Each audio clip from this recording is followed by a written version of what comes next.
Oke, apa kabar kalian di sana? Sebelumnya perkenalkan saya Bintang Pladima dengan proker baru teman-teman. Itu adalah bicara, bincang-bincang, Abimara. Oke, di sini saya dengan Kak Azam Blitarian selaku Guma dari Fakultas Ilmu Kesehatan. Sebenarnya Kak Azam, saya penasaran, kenapa sih Kak Azam ini masuk organisasi, suka organisasi atau gimana? Oke, baik. Sebelumnya aku perkenalan dahulu. Nama saya Azam Blitarian Siska Martin dan alhamdulillah di tahun ini di periode 2024-2025 saya diamanai oleh teman-teman seluruh Fikes sebagai Ketua Badan Eksekutif Mahasiswa Fakultas Ilmu Kesehatan. Nah, jadi mengenai pertanyaan dari Kak Vladima, latar belakang saya kenapa ingin join organisasi awal mulanya. Jadi awal mulanya jauh sebelum kau masuk di universitas, saya di SMA udah ikut organisasi juga, Paskibra. Jadi selama kurang lebih 1-2 tahun saya berorganisasi di Paskibra. Tapi OSIS enggak ya? Enggak OSIS, saya enggak daftar OSIS. Sebenarnya ketolak sih. Ketolak? Bukan enggak daftar, tapi ketolak di OSIS. Tapi saya join di organisasi lain yaitu Paskibra. Nah, kemudian saya masuk ke ranah di akademika, di perguruan tinggi. Saya daftar EM kalau sekarang nyebutnya eksekutif muda. Ya, eksekutif muda. Ya memang magangnya BEM lah istilahnya. Magangnya BEM di UMM ini. BEM magang. BEM magang dulu sebelum jadi fungsionaris. Nah, jadi saya memang latar belakangnya udah tertarik dengan organisasi sejak SMA. Kemudian di kampus atau di universitas saya tertarik untuk join eksekutif muda. Nah, saya alhamdulillah di eksekutif muda juga dapat banyak teman, jadi saya nyaman di eksekutif muda ini sehingga saya sampai sekarang masih aktif di organisasi. Oh, kenapa Mas Azam ini suka organisasi atau tertarik dengan organisasi mulai sejak SMA sampai sekarang? Karena saya rasa kalau kita join di organisasi itu kita nggak gabut sebenarnya. Nggak gabut ya? Karena saya rasa kalau cuman kuliah aja, kuliah pulang itu kurang rasanya. Jadi saya mengisi waktu luang untuk berorganisasi. Berarti Anda bisa menjadi Gubma itu awalnya karena gabut. Betul. Oke, siap. Gabut ya. Kalau kalian gabut, kalian bisa jadi Gubma. Pokoknya inti dari jadi Gubma itu yang pertama gabut. Betul. Terus kenapa tiba-tiba dari yang awalnya cuma tertarik dengan organisasi, tiba-tiba yang dulunya ketolak OSIS, tiba-tiba mencalonkan diri menjadi Gubma, gubernur mahasiswa. Oke. Sebenarnya kompleks. Kalau mau saya ceritakan panjang, tapi secara singkatnya aja. Karena kan kita kuliah ini kan waktunya cuma 3,5 tahun sampai 4 tahun lah. Jadi untuk berorganisasi ini tidak panjang juga. Jadi saya rasa saat join EM di tahun pertama, kemudian di tahun kedua jadi fungsionaris, kemudian di tahun ketiga menjadi fungsionaris tapi menjadi Gubma. Nah, sebenarnya saya untuk menjadi Gubma ini nggak ada pikiran sebenarnya, nggak ada gambaran. Jadi selama menjadi fungsionaris nggak ada kepikiran, wah saya akan. Misalnya Anda masuk organisasi BEM ini atau IM itu gabut. Ya betul, karena gabut. Tapi memang selama 2 tahun ini sebelum menjadi ketua BEM saya nggak pernah ada pikiran daftar menjadi ketua BEM. Nah, tapi awal mulanya kenapa saya mencalonkan diri menjadi Gubma itu karena memang tekanan juga dari orang sekitar dan juga kayak ada gregetnya juga. Jadi tekanan dari orang sekitar tuh seperti dari teman-teman fungsionaris yang lain juga, seperti ada omongan-omongan. Oh, jadi didorong ya sama teman-teman yang lain. Jadi didorong juga, didukung juga. Saya baru tahu itu. Oke. Kemudian ini sebenarnya ada terbesit di pikiran bahwasannya kalau 2-3 tahun ini saya berorganisasi, nanti impact-nya di CV saya, di kurikulum vitae saya nggak ada pengalaman organisasi yang wah gitu, kayak rugi rasanya 3 tahun capek di organisasi. Jadi saya rasa ini momentumnya join di organisasi, nanti di CV juga ada juga kalau menjadi ketua BEM, jadi itu latar belakang saya yang untuk mencalonkan Gubma. Jadi tekanan dari orang-orang sekitar, dan yang kedua greget juga kalau di CV nggak ada nama ketua BEM, kurang gitu. Siap. Jadi di CV itu harus ada ketua BEM-nya ya. Ya sebenarnya nggak harus ada, tapi kayak 3 tahun ini kayak sia-sia gitu Oke. kalau nggak ada, nanggung gitu. Siap, Sama-sama capeknya juga. Tapi kira-kira waktu mencalonkan itu ada nggak kayak perasaan menyesal atau perasaan wah ini berat banget nih, saya menjadi gubma kayak gila berat banget gitu, ada nggak kira-kira? Pasti ada. Setelah diumumkan bahwasannya dari kontestasi bahwasanya saya yang diamanai oleh teman-teman untuk menjadi gubma, yang pertama pasti ada, karena yang kita rangkul itu tidak hanya angkatan kita sendiri, tapi mulai dari level terbawah dari maba-maba sampai ke tingkat yang udah kakak-kakak skripsi, pasti levelnya beda-beda, bagaimana cara penyampaiannya, terus keresahan masing-masing dari tiap masyarakat di Vikas ini sendiri pasti banyak keluhannya, dan itu kita tampung semua. Oke. Keresahan, ngomong soal keresahan itu, keresahan seperti apa sih? Keresahan dari mahasiswa Vikasnya sendiri. Iya, mungkin ya perlu keresahan dari mahasiswa Vikasnya. Sebenarnya kalau keresahan dari mahasiswa Vikas sendiri sebenarnya banyak sekali ya, tapi yang pasti konkret itu sebenarnya masalah kalau kita bicara secara akademik sebenarnya fasilitas, tapi bukan ranah dari BEM gitu ya untuk membahas mengenai fasilitas. Tapi kalau yang di ranah BEM tentunya pasti minat dan bakat dari mahasiswa itu diwadahi atau enggaknya sama BEM Vikas itu sendiri.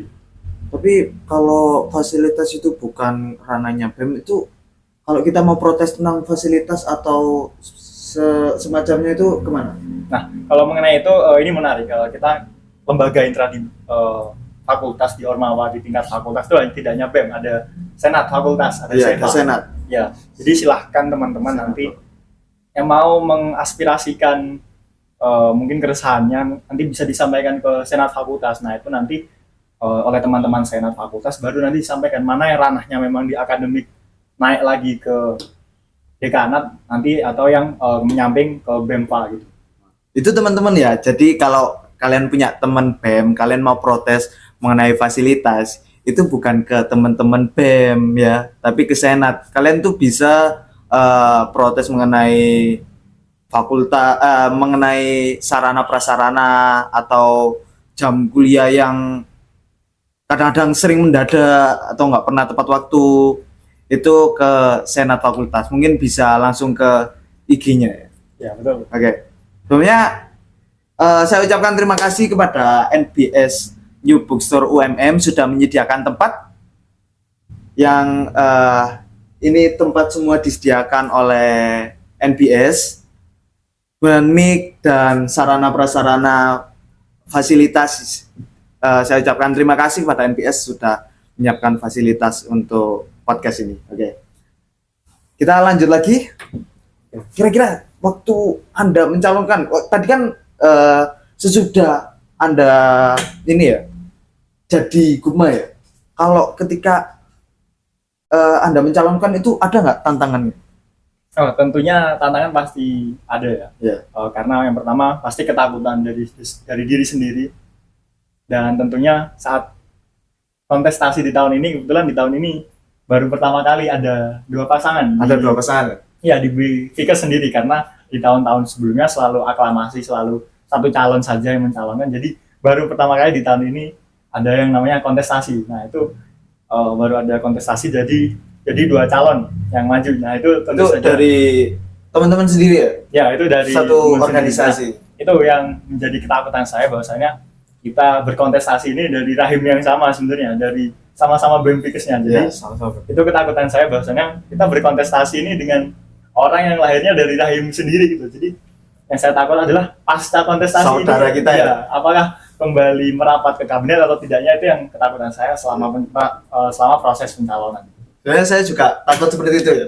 Waktu waduh ada 2 calon, nanti kalau ada yang nggak kepilih, dia kira-kira mau nggak sih join lagi? Maksudnya tetap di BEM. Betul. Oke, silakan lanjut Mas.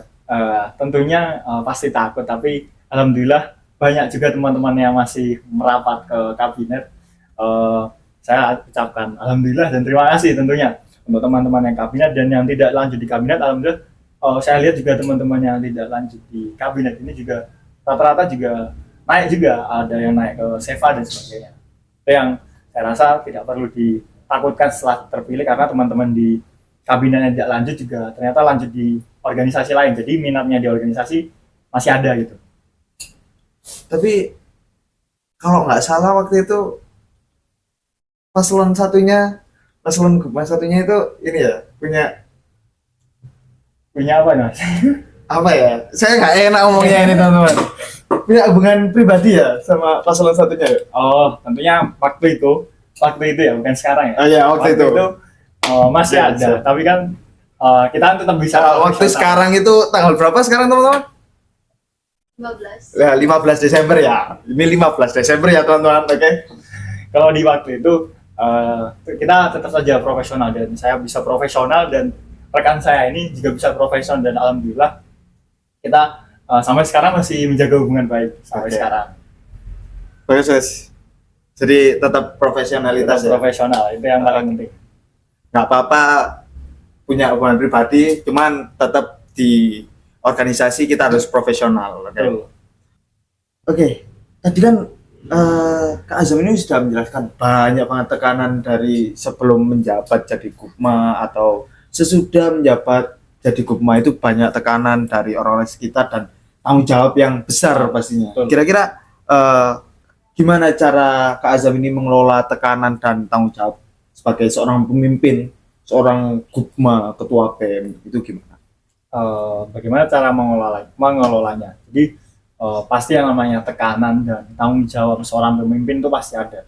Nah, bahwasanya kita tidak bisa hindari dua hal tersebut. Tentunya bagaimana cara saya mengelolanya. Sebenarnya saya berpegang prinsip bahwasanya kita tidak bisa menyenangkan semua orang. Nah, itu sebenarnya yang saya pegang teguh. Jadi tekanan dan tanggung jawab yang besar itu, saya selalu berpikir bahwasanya apapun yang saya lakukan nanti, tekanan yang saya alami ini, memang saya selalu berpikir kita tidak bisa menyenangkan semua orang. Jadi itu sedikit mengobati tekanan saya, dan tentunya saya di BEM Fikes ini sendiri, tentunya saya punya banyak anggota, punya rekan-rekan yang sangat luar biasa. Jadi tekanan itu bisa dikurangkan dengan cara saya bisa mendelegasikan tugas-tugas seperti proker kepada rekan-rekan saya yang saya percaya. Jadi tekanan itu sedikit berkurang. Dan mengenai tanggung jawab, tentunya semua yang dilakukan oleh rekan-rekan saya itu menjadi tanggung jawab dari saya. Jadi saya selalu berusaha untuk membadani semua nanti bola api yang terbentuk oleh rekan-rekan saya sendiri ataupun saya sendiri. Jadi saya selalu berusaha bahwasanya tanggung jawab ini memang saya harus emban. Jadi tidak perlu terlalu berlarut-larut untuk takut terhadap tanggung jawab itu. Ya, saya penasaran dengan bola api seperti apa yang Anda maksud itu. Oke, mengenai bola api, sebenarnya pasti dalam menjalankan suatu proker tentunya kan kita pasti ada kekurangan, kemudian ada kritik dan evaluasi dengan yang masuk, dan tentunya bola api itu pasti lama-lama akan terbentuk juga oleh kritikan dan masukan dari teman-teman Fikes itu sendiri, dan tentunya bola api tersebut akan terjadi di akhir periode saya, bagaimana saya bertanggung jawab atas kepemimpinan saya selama satu periode. Bagus. Tapi kira-kira dengan tekanannya seperti itu, ada nggak prinsip kepemimpinan yang Kak Azam ini pegang teguh selama menjadi pemimpin? Tentu ada. Apa gitu? Sebenarnya dari pepatah Belanda ya, sebenarnya Leiden is Leiden. Jadi artinya adalah jalan kepemimpinan itu memang menderita. Jadi saya rasa tidak perlu takut sih mengenai itu, karena itu kutipan dari pepatah Belanda yang disampaikan oleh Buya Hamka. Jadi Leiden is Leiden. Jadi ya memang jalan kepemimpinan itu adalah jalan penderitaan. Jadi akhirnya itu pasti jalan yang indah, saya rasa. Berarti Anda memilih berjalan untuk menderita ya? Ya, karena memang itu pemimpin adalah jalan yang harus kita lalui, dan itu adalah jalan penderitaan. Jadi tidak perlu terlalu takut lah atas kepemimpinan yang kita jalankan. Oke. Oke teman-teman, jangan takut untuk memimpin. Oke? Karena memimpin itu pasti nggak enak ya. Emang jadi pemimpin itu nggak enak. Betul. Cuman tapi kenapa kira-kira Mas Azam itu milih untuk memimpin? Tentunya bagaimana Kenapa saya kok menentukan milih ini loh?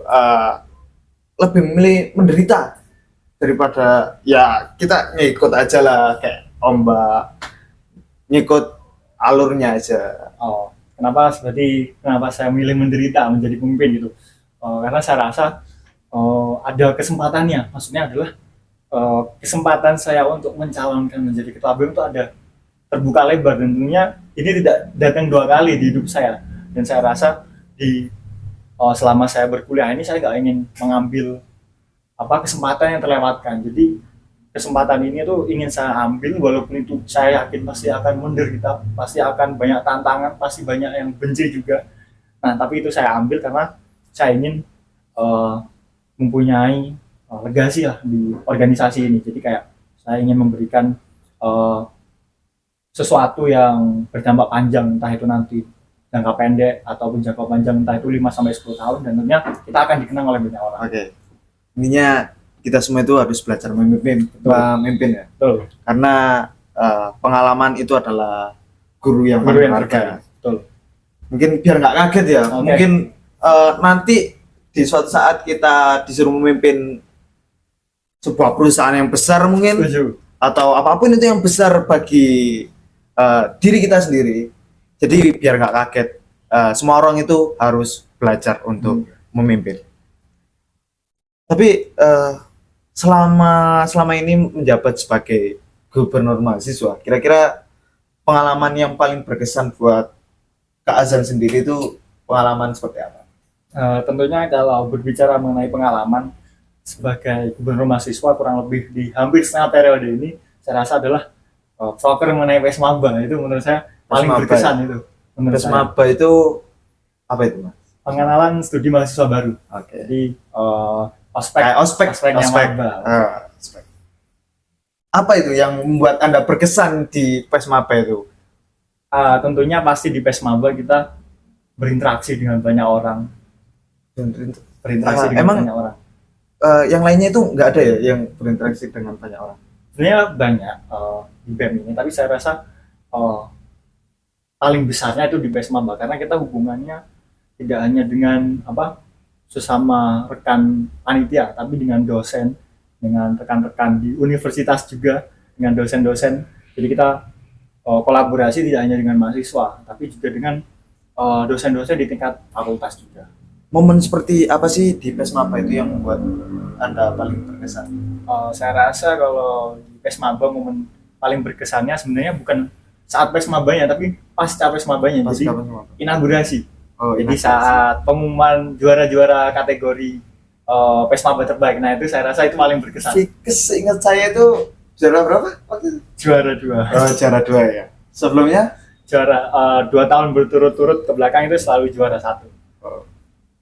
Gak apa-apa ya, yang penting dapat juara ya, walaupun 1-1-2 ya. Karena waktu itu ya. Oke, selanjutnya ya, pertanyaan selanjutnya ya, oke. Tidak apa-apa, karena kita menang 5 Mungkin gantian ya. Gantian ya, emang gantian. Karena biar enggak fix terus gitu. betul. Tapi kita 3 kategori yang dilombakan, kita juga dapat nominasi juga. Kalau ada juara umum, kita juara umum sebenarnya. Iya. Kita bawa berapa juara apa aja kita waktu itu? Juara penyelenggara terbaik, juara 2. Kemudian dekorasi 1, kemudian aksi nyata 3, Senyata 3, kemudian yel 1, Dalil 1, kemudian juara 1 konten media sosial di iya. X. Kira-kira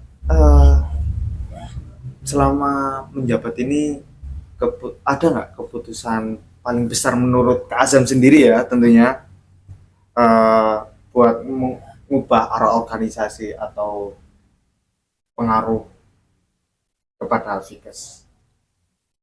Sebenarnya untuk keputusan besar mengenai apa yang saya ambil di organisasi ini sebenarnya belum ada atau bahkan tidak ada untuk keputusan besar, karena saya rasa di organisasi Alfikes ini sendiri alhamdulillah sudah berjalan dengan dapuran yang baik lah kasarannya. Jadi saya rasa kita hanya tinggal melanjutkan. Menurut saya itu sebuah langkah besar ya, yang mungkin awal yang nggak tahu dulu tuh di BEM Fikes, menurut saya senioritas itu lumayan ya, nggak terlalu kayak nggak ada kamu itu ada kelasku, nggak ada, itu nggak ada. Cuman beberapa orang dari angkatan kita itu ada yang merasa kalau senioritas itu lumayan tinggi. Tapi kalau saya merasa sekarang ya, sekarang itu kekeluargaannya antara yang sudah lama menjabat sama yang baru masuk itu sangat-sangat erat. Ya, alhamdulillah itu yang coba sejak awal saya bangun di Bemfikes itu sendiri. Kemudian buat Fikes kira-kira ada nggak keputusan besar untuk Fikes atau mungkin sebuah komunitas tertentu di Fikes atau LSO dan sebagainya? Untuk komunitas di Fikes sendiri tentunya di periode ini saya mencoba membangun klub. Maksudnya adalah minat bakat dari mahasiswa itu sendiri saya usahakan kita tambah kalau bisa mengenai klub. Dan kemudian ada LSO juga yang sebenarnya udah vakum lama, tapi kita bantu mediasi kepada wakil dekan 3 untuk dihidupkan kembali. Nah, jadi itu saya rasa yang di lingkup mengenai minat dan bakat. Nah, itu contohnya kemarin ada di Sinden, jadi Di sini. ya Sinden itu apa, Mas? minat bakat yang seperti tari gitu, Mas. Oh, jadi minat banget yang mencakupi tari Ya, mencakup tari atau kesenian? ya, Bukan? kesenian juga. Oh. Ya, tapi kita bangun di awal lagi karena udah lama vakum juga. Kita bangun perlahan LSO tersebut. Walaupun sebenarnya LSO bukan di bawah dari BEM ya, tapi kita bantu coba mediasi, kita soundingan ke Wadah 3 supaya dihidupkan kembali karena kita punya potensi-potensi besar mahasiswa yang suka tari juga. Kita menjembatani Jambatannya, betul. antara Wadek dengan LSO. Betul. LSO itu yang belum tahu lembaga semi otonom, teman-teman. Kemudian ada nggak satu hal yang memotivasi tim untuk tetap produktif?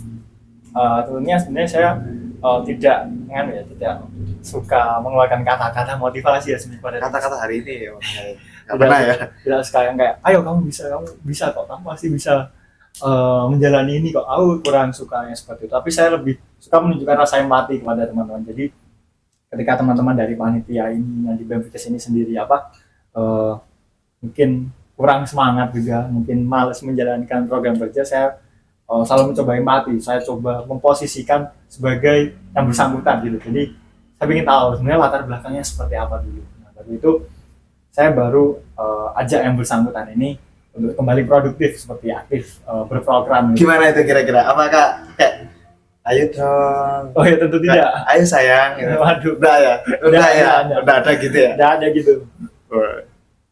Gimana kira-kira? Tentunya pasti proker kan pasti banyak ya di BEM sendiri. Iya. Tentunya kalau tidak produktif, tentunya kita harus turun tangan langsung.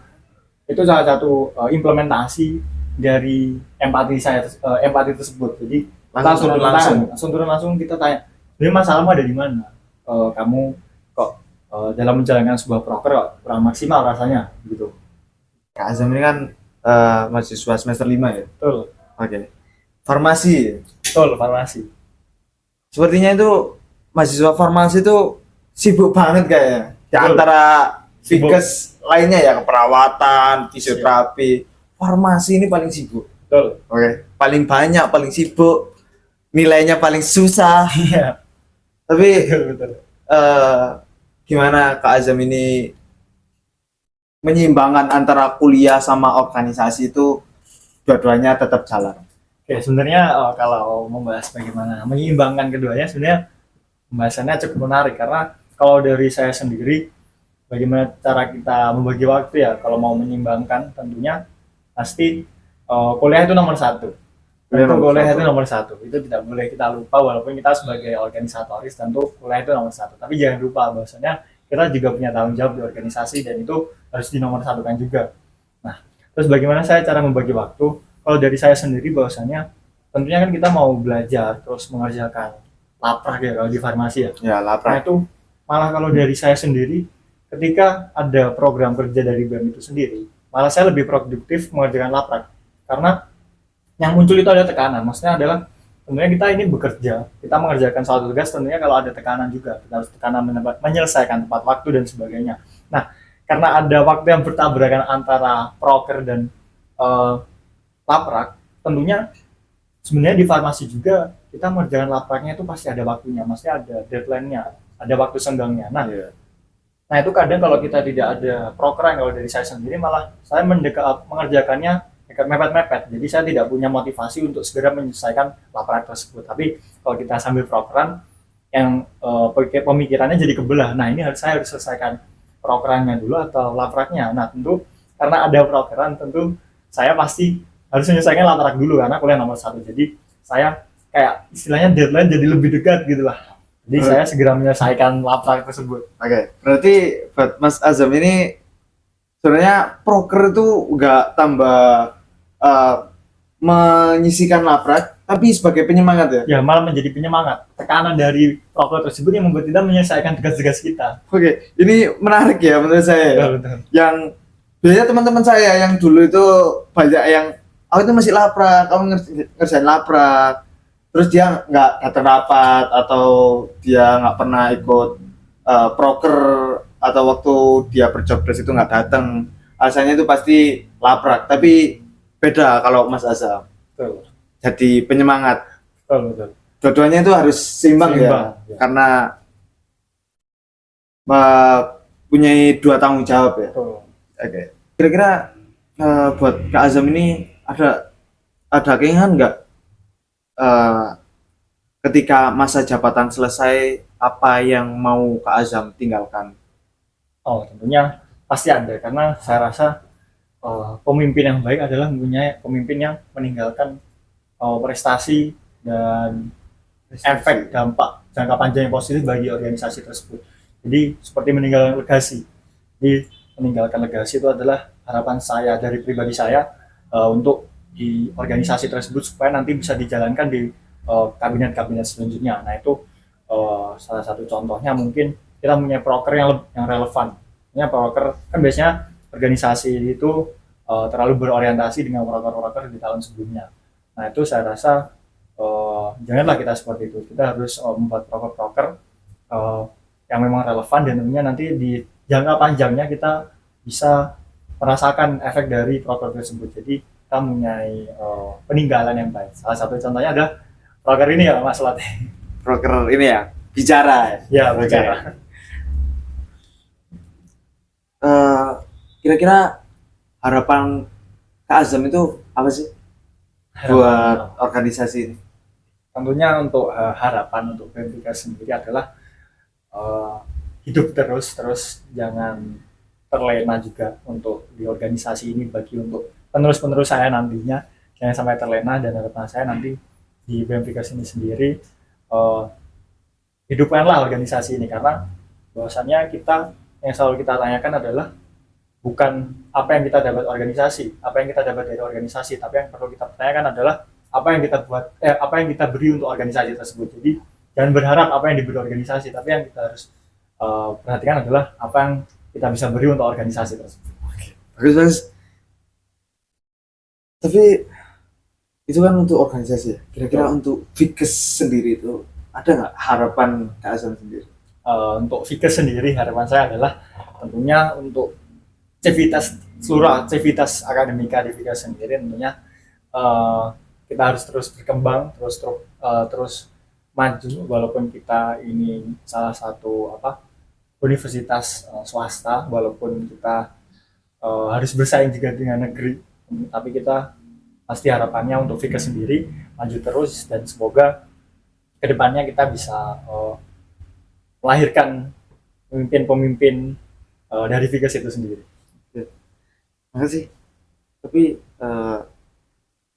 nggak tapi sih, maksudnya gimana cara Kak Azam sendiri memastikan bahwa suara-suara mahasiswa dari berbagai latar belakang atau dari Fikes itu ada dari farmasi, dari keperawatan, dari visio atau latar belakang lainnya ya, bisa mewakili suara-suara dari mereka itu gimana? Tentunya bagaimana cara kita mewakili suara-suara dari Fikes, dari mahasiswa Fikes itu sendiri, tentunya kita pasti kolaborasi dengan lembaga intra yang lain, tidak hanya merasa BEM itu bisa sendiri, tidak. Saya rasa kita bisa kolaborasi dengan teman-teman Senat juga sebagai salah satu organisasi yang memang di bidang aspirasi dan legislatif. Jadi tentunya kita harus bisa kolaborasi dengan teman-teman senat. Nah, nantinya untuk di BEM sendiri kita adalah pelaksana dari aspirasi tersebut. Jadi untuk aspirasi itu sendiri tentu kita laksanakan setelah dari teman-teman senat menampung. Tentunya kita kolaborasi dengan LSO juga, banyak sekali LSO di Vikas ini sendiri, contohnya Hipotalamus, Timakos, dan sebagainya. Tentunya kita harus kolaborasi dengan LSO tersebut dan klub yang ada di bawah Vikas. Jadi yang mewadai tidak hanya mewadai dan menampung dan mewakili suara dari teman-teman Vikas itu sendiri, tidak hanya BEM, tapi kita kolaborasi dengan lembaga internal lain yang di tingkat ormawa fakultas. Tentunya kita harus bisa mewakilkan dari teman-teman mahasiswa Vikas. Oke. Tapi ada nggak tantangan terbesar yang dihadapi mahasiswa UMM saat ini dan cara mengatasinya itu gimana? Sebenarnya kalau Ini UMM ya, mahasiswa UMM ya. Sebenarnya kalau dari mahasiswa UMM sendiri itu pasti, kalau saya bicara mengenai ini, kalau menurut saya adalah tingkat ini sih, daya tarik mahasiswa terhadap organisasi itu menurun. Jadi menurut saya itu tantangan terbesar. Walaupun sebenarnya kan pilihan juga untuk ikut organisasi atau tidak, tapi saya lihat semakin di sini daya tarik mahasiswa terhadap organisasi ini berkurang. Dan bagaimana cara mengatasinya? Tentunya organisasi yang ada di universitas maupun di tingkat fakultas ini tentunya isinya harus relevan, jangan hanya berpatokan dengan proker-proker di masa sebelumnya. Jadi kita harus mengikuti perkembangan zaman juga. Gitu. Ya, teman-teman, kalau ada yang kurang cocok sama sebuah proker, kalian tuh bisa mengubahnya dari dalam. Kalian harus punya keinginan itu. Menurut saya dalam proker, misal Pesmaba, saya nggak suka dengan sesuatu di dalamnya. Jadi silakan datang ke kepanitiaan tersebut ya. Betul. Untuk mengubah hal itu. Betul. Gitu.